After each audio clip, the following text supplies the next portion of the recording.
Hi, my name is Rosanne, and this is my Module 8 presentation, Leading with a Moral Compass for AEP 855.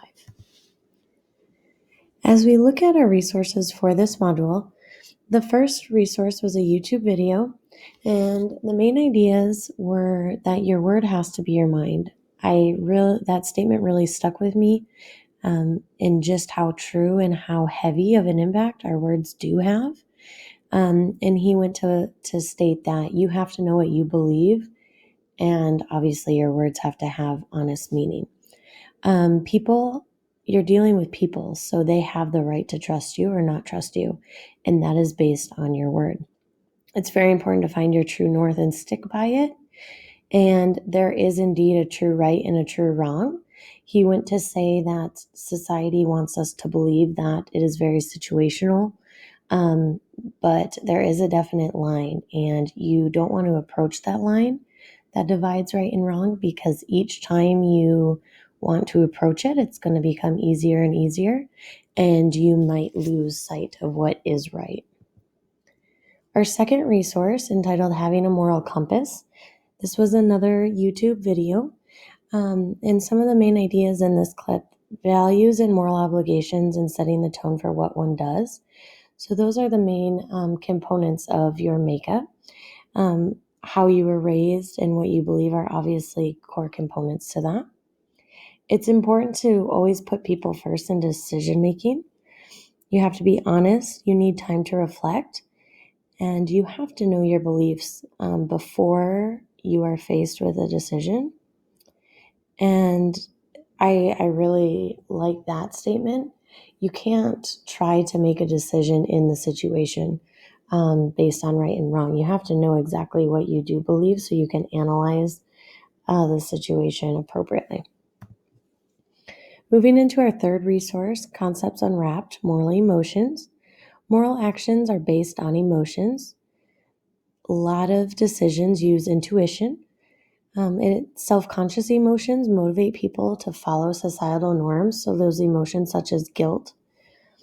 Empathy is at the core of moral actions, and although that emotions drive our actions, mindfulness can improve our response.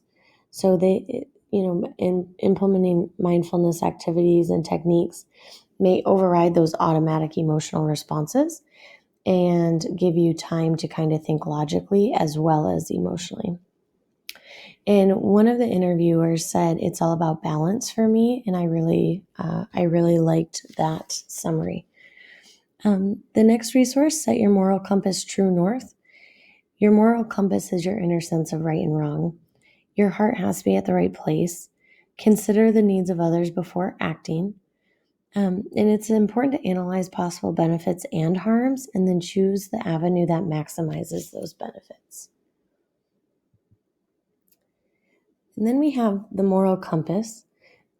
This was interesting because it was based on the idea of religion, and that all people don't have the same moral compass.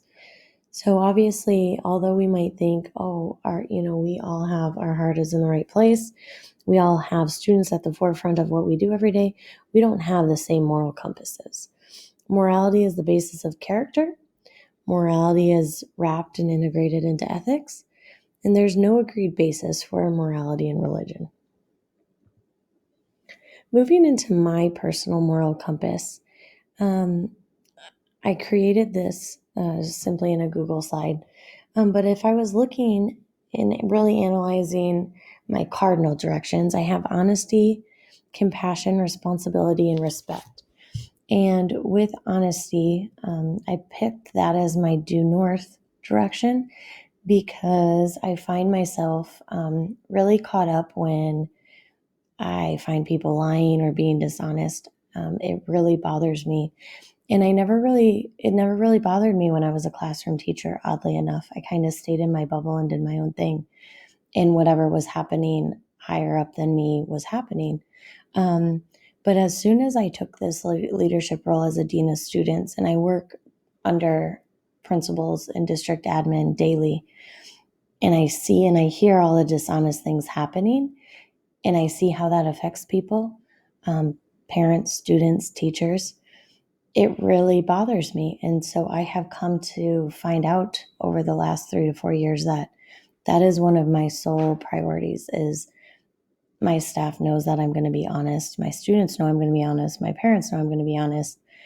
And unfortunately, they do come to me over, other admin on campus because they do know that.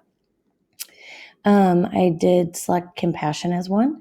Like one of the resources said, empathy is the core of that. I chose compassion um, simply because I feel like I'm a very empathetic person, but I feel like compassion, um, for me, I chose compassion over empathy because I don't know how my kids are feeling every day, and I'm not in their shoes. I work in a very low socioeconomic situation, a very diverse community, and so I can't empathize with them. I had both my parents in the picture. I had a very supportive environment.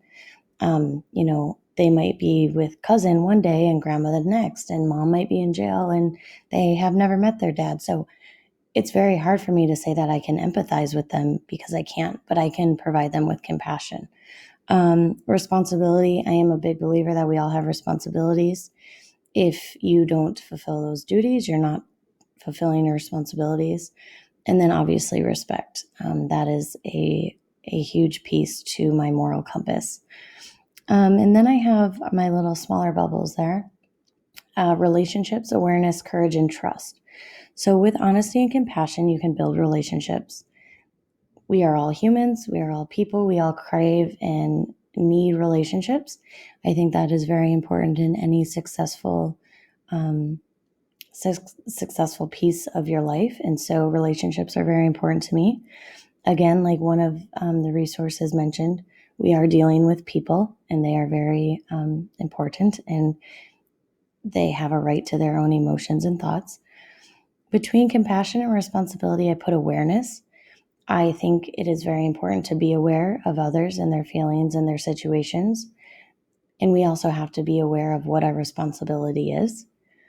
I put courage in between responsibility and respect because oftentimes it does need to take, it does need that courageous piece to be respectful to people you think might be making the wrong decision, or be respectful to someone who you don't agree with. And it also takes courage to fulfill those responsibilities and stand up for what you believe in. And then lastly, I have trust in between honesty and respect. I think to establish respect, you have to trust the person. In order to trust the person, you need to be honest. Respect is not a given, it's not demanded, it's something that's earned. And so it is earned amongst, a period of time. And so those are the 8 components that make up my moral compass. I indicated our references for the module. And then this is my addendum section stating my standard correlation, the relevance, and my reflection. Thank you.